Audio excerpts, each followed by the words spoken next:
Deuxième partie de Sortez-moi là, toujours avec mon invité d'honneur. Il est là, Emmanuel Chevreul, initiateur du festival Ma Mère sans Mars, 33e édition qui aura lieu ce week-end, de vendredi à dimanche. On va en parler dans la quatrième partie de l'émission. Mais on va démarrer cette deuxième partie par la balade du soir. Bonsoir.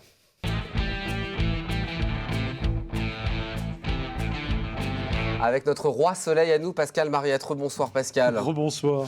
On va se balader ensemble avec Emmanuel. Oui, je me balade aussi sur la petite infographie. Ce soir, on va parler de la maison qui parle, de la ferme du Grand Plessis, du Petit Plessis, de la maison de la moinerie, de l'empreinte du tramway, du domaine de la Charmeuse. J'aime beaucoup, mais on va commencer par une église. L'église Saint-Pierre, c'est l'église de la commune. Oui, l'église Saint-Pierre, c'est vraiment le patrimoine de la commune. Il faut dire que Ruaudin, c'est au sud du Mans, c'est des terrains très pauvres. Et donc, au niveau patrimoine, ça a laissé des choses très simples, riches, mais simples. Et donc, l'église en particulier. Et l'église, elle est toujours dans son centre. Il y a une jolie carte postale avec l'ancienne boutique. J'aime bien, mais aujourd'hui, donc l'église est toujours en place. C'est une église surtout qui a été construite au XVIIe siècle, remaniée et agrandie au XIXe siècle. Mais on y trouve surtout la pierre de Roussard, la pierre locale et puis une pierre à tuffeau. Alors sur le clocher, on a des meurtrières, mais sur un côté de l'église, on trouve des murs beaucoup plus anciens. Cette église existait, elle dépendait de l'église de Saint-Pierre-la-Cour, mais on va voir un petit peu plus loin une image où on voit un appareillage de pierre qui est plus ancien, qu'on peut remonter au Moyen-Âge, même voire avant. Mais qu'on a conservé, du coup. Et qu'on a conservé pour la lecture, mais au départ, ça devait être là, c'est une ancienne porte qui a été condamnée. Et puis la photo suivante, normalement, c'est ce fameux appareillage qu'on appelle un peu en arête de poisson. C'est une façon de construire qui est assez ancienne. On a déjà vu ça sur d'autres églises. Tout à fait. Mais à l'intérieur... rentrons à l'intérieur avec Emmanuel. Rentrer à l'intérieur, on a de magnifiques vitraux de monsieur Échivard, qui est un maître verrier qui était très très connu. Et donc on a de très très beaux vitraux qui ont été réalisés entre 1908 et 1930 et qui sont reconnus. Et si vous voulez vraiment avoir un reportage sur ça, il y a eu un excellent travail de réaliser par l'inventaire du patrimoine des Pays de la Loire. Donc vous allez sur Internet, vous faites vitraux Ruaudin et vous allez trouver une superbe documentation. Ça nous explique un peu tout le travail autour de ces vitraux. Sur ces vitraux, qui sont très récents. Ce maître verrier, on le trouve ailleurs, je crois, à Souligny-sous-Ballon et autres. Voilà, dans plein d'endroits, puisque c'était vraiment des ateliers installés au Mans et qui ont fait des vitraux même sur tout le Grand Ouest. Et puis même dans la cathédrale, vous allez en trouver. Donc à découvrir cette église Saint-Pierre. Oui, et il y a un autre petit personnage quand même, c'est le Saint-Sébastien. Le Saint-Sébastien où j'ai trouvé une photo. Alors les Saint-Sébastien, c'est toujours très, on va dire, je vais pas dire érotique quand même, mais c'est pas loin, c'est pas loin.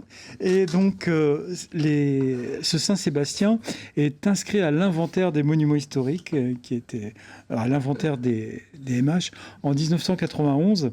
Et ça symbolise quoi, ce Saint-Sébastien ? C'est du 18e. Alors le Saint-Sébastien, c'était quelqu'un qu'on venait prier surtout contre la peste.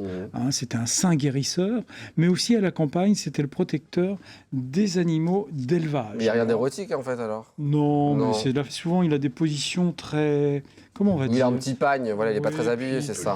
Saint-Sébastien est une icône gay. Une icône, oui, on peut le dire, voilà. Et donc, puis il est avec son petit paréo, c'est toujours comme c'est... Donc les vitraux et puis Saint-Sébastien pour le côté un peu qui est érotique au rassurant. On se croirait dans un sauna de la rue du Bain. Et donc le Saint-Sébastien qui est là, donc je disais, est vraiment inscrit et c'est vraiment l'objet de l'église. Merci beaucoup pour cette belle découverte de l'église Saint-Pierre. La maison qui parle, justement on va te laisser parler Pascal Mariette. Alors une maison, moi j'aime bien les maisons qui parlent parce que j'aime bien qu'on date les maisons.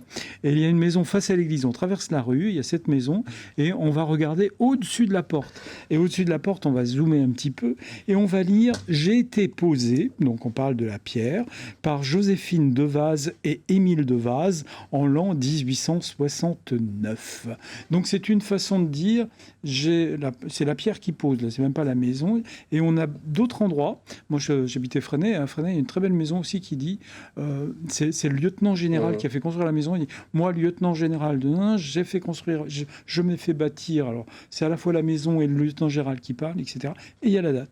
Et un petit peu plus loin, alors j'ai pas trouvé la maison, il y a une autre maison qui existait ou qui existe encore, parce qu'il y a eu quelques démolitions autour, qui était du même type, où il y avait écrit « J'ai été posé par François Rouillard et Joséphine Thironneau, son époux, le 1er mai 1864 ». Il y a d'autres maisons comme ça en Sarthe qui parlent de cette manière. Il y en a d'autres. C'est une façon d'écrire la date et de laisser un souvenir sur la construction. C'est vrai qu'aujourd'hui, on construit des maisons, mais on ne met plus la date de construction. C'est un petit peu dommage. On met des plaques parfois. On met des plaques. Alors souvent au Mans, au début du XXe siècle, les architectes signaient la maison et en plus on mettait la date de livraison. La ferme du Grand Plessis ou ferme aux Douves, autre découverte. Alors la ferme du Grand Plessis, c'est une jolie maison qui est près du centre bourg, on va dire, entre la partie zone commerciale.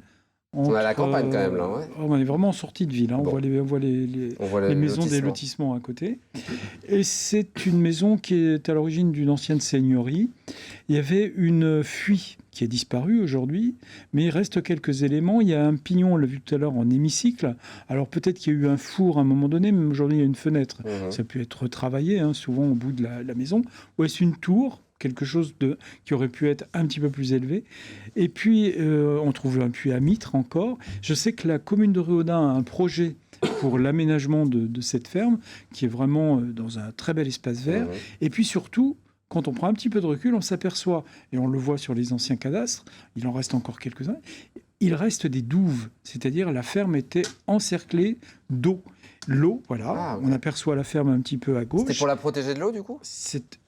C'était pour la protéger de tout envahisseur, ou peut-être de tout brigand qui pouvait se balader dans le coin. Et donc, c'était vraiment une protection. La douve, évidemment alimentée par la nappe phréatique, mais aussi par le roule-crotte qui passe à quelques mètres.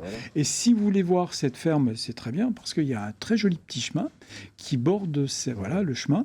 On voit les douves sont un petit peu sur la gauche au niveau des arbres, et on voit le roule-crotte et ses aménagements paysagers. C'est assez sympa, il y a beaucoup, si vous voulez sortir du Mans et aller pas très loin, vous faites les randonnées, il y a une petite randonnée de 8 km du côté de la ferme du Grand Plessis. Le petit Plessis, c'est quoi ? De l'autre côté, on regarde justement, je parlais de randonnée, c'est impeccable, il y a le plan qui s'affiche. Alors on peut aller au Grand Plessis, ensuite direction le petit Plessis. Le Grand Plessis, on voit très bien la ville, et puis surtout le petit Plessis, il est de l'autre côté du roule-crotte. Chambre d'hôte. Alors bizarrement, oui, aujourd'hui c'est des chambres d'hôtes, mais bizarrement, la ferme s'appelle Le Grand, et le petit château, qu'on va dire, le joli petit manoir qui s'appelle... C'est le petit Plessis. Le petit Plessis, où on voit la maison, la demeure qui est là, s'appelle le petit. Alors, un petit peu contradictoire. On aurait plutôt envie de dire, pourquoi ils n'ont pas fait l'inverse Voilà. Donc c'est une jolie demeure. Des chambres d'hôtes. Donc j'ai repris, des chambres d'hôtes. En même temps, j'ai pu aller voir que les chambres étaient très bien aménagées. Peut-être que moi je fais pas de week-end à Ruaudin parce que c'est quand même assez près de chez moi, mais bon, pourquoi pas. Mais ça a l'air très très intéressant.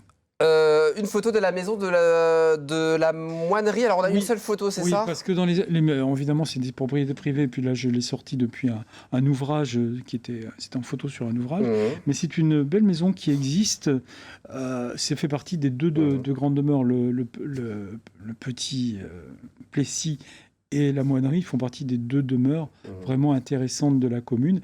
Et celle-ci est intéressante pour double raison. C'est qu'elle est sur un terrain, donc on ne peut pas rentrer, mais surtout il y a un grand étang derrière. C'est vraiment une très très jolie... On peut la voir de l'extérieur. Voilà. Et c'est surtout une maison qui a été édifiée donc, au XIXe siècle par un ancien notaire au moment du Directoire. C'est M. Chapelain Dumur. Il a construit cette belle bâtisse donc, en sortie du Mans, comme on trouve un petit peu tout autour, mais sur des terrains quand même, comme je disais tout à l'heure, très pauvres. Pour finir, l'empreinte du tramway, on l'a vu avec ce pont sur lequel passait le tramway à une certaine époque. Le roule-crotte, il fallait le franchir en tramway. Et à une certaine époque, surtout à la fin du XIXe siècle, au début du XXe siècle, eh bien, on n'avait pas de voiture, on n'avait pas de bus. Eh bien, il y a des compagnies privées de tramway qui se sont développées sur la Sarthe. Et là, on est sur la ligne qui partait du Mans, qui dérivait au niveau de Changé pour aller rejoindre Il y avait une ligne qui allait rejoindre Marigny-Laillé, et on passait ici, et il y avait une petite gare juste à côté. Et ce que je trouve toujours intéressant, c'est qu'on a laissé, c'est les communes qui ont laissé un bout de rail, qui ont laissé le pont, qui ont laissé le passage à côté, qui ont laissé cette empreinte historique, parce qu'on a complètement oublié que ce tramway qui a été construit, la ligne a été ouverte en 1913, c'est assez récent quelque part, et elle a été fermée à la fin de la Deuxième Guerre mondiale. Ça veut dire qu'elle n'a pas duré longtemps, il y a eu beaucoup d'investissements, et voilà à quoi ressemblait le tramway. On appelait ça d'ailleurs pas le tramway, les Sartois appelaient ça le petit train. C'est vraiment le... Oui. Voilà pour cette belle empreinte du passé du tramway qui passa à une époque du côté du Rue-Audan. On finit par le domaine de Charmeuse pour finir en quelques secondes. J'ai pas pris de photos parce que c'est un domaine privé. D'accord. Mais j'aime bien parler de ça parce que c'est à Rue-Audan, c'est ce domaine de Charmeuse. On est dans les années 60-70 et là, on va réaliser un lotissement qui ressemble beaucoup au lotissement américain. On s'installe dans des endroits très verts, avec des arbres très grands, on met des maisons sur de très grandes parcelles. Aujourd'hui, on ne ferait plus des lotissements sur des grandes parcelles comme ça, mais surtout, c'est la nature qui domine, il y a même un terrain de tennis commun, mais on est sur des espaces très, très, très ouverts, où c'est les végétaux. Et on n'a pas ces clôtures, excusez-moi, où chacun fait sa petite clôture un peu et qui ressemble à la fin, des fois à une favela.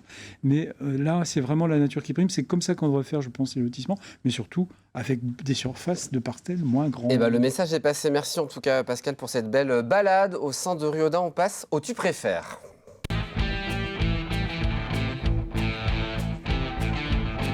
Questionnaire soumis normalement à Monsieur le maire, mais ce soir, ça y est, pour Emmanuel. Moi qui ai toujours rêvé d'être maire, ils n'ont pas voulu de moi. Monsieur le maire, Emmanuel, tu préfères la mer ou la montagne? Les deux, c'est compliqué là. La ville ou la campagne? La ville. L'hiver ou le printemps? Le printemps. La lecture ou la musique? Les deux. Peut-être la lecture, mais c'est compliqué aussi. Le vélo ou la marche à pied? La marche à pied. La voiture ou le train? La voiture. Les rillettes ou les 24 heures? Les 24 heures. Le Janière ou le Coteau du Loir? Je bois pas. Le Janière. Ah bon, la Sarthe ou le Loir? La Sarthe. Ma mère ou le Mans? Le Mans. Ma mère en mars ou en juillet? En mars. En mars. Le Mans ou Paris? Paris. La politique ou le cinéma? Le cinéma. Élection municipale ou législative? Vous intervenez dans nos soirées électorales, je me rappelle. Les législatives, c'est plus rigolo c'est sympa. aussi. Festival de Cannes ou festival Premier Plan à Angers? Premier plan, j'y ai quelques attaches. Sophie Marceau ou Isabelle Huppert? Isabelle Huppert. Xavier Dolan ou François Ozon? Là, c'est trop dur. Xavier Dolan, quand même. Sofia Coppola ou Jane Campion? Sofia Coppola. Court ou long métrage? Plutôt long. Comédie romantique ou film d'horreur? Comédie romantique. Cinéma anglais ou scandinave? Compliqué. Plutôt anglais, mais j'ai un petit fait pour le scandinave quand même. Dernière question, LMTV ou BFM TV? LMTV. Bravo, oui. On passe à la ville mystère.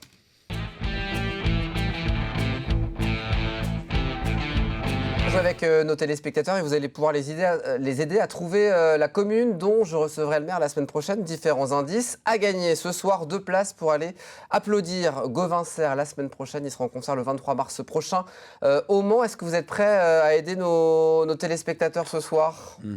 Allez, c'est parti pour gagner vos places pour Gauvin Serre. Ma ville mystère est située à 26 km de Rue-Audan via la départementale 338 et départementale 30. J'ai oublié de le dire, mais Pascal Mariette, il met le doigt devant la bouche parce qu'il est au courant de la commune de la semaine prochaine. 300. Une charade à présent, Emmanuel. Mon premier est la couleur de l'espoir. Le vert, le bleu, le bleu.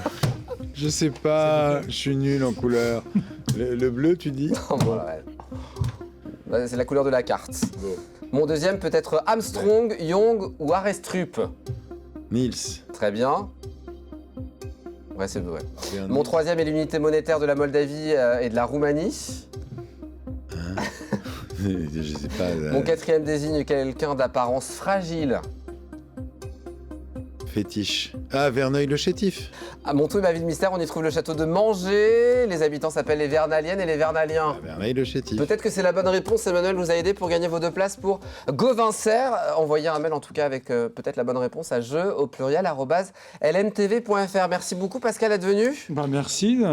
À la semaine prochaine. À la semaine Peut-être prochaine. pour causer de Verneuil-le-Chétif. On reste Bah, ensemble Emmanuel. Oui, avec On va causer plaisir. pas toi dans un instant Oula. avec Jean-Yves Poignant. Restez avec nous, à tout de suite.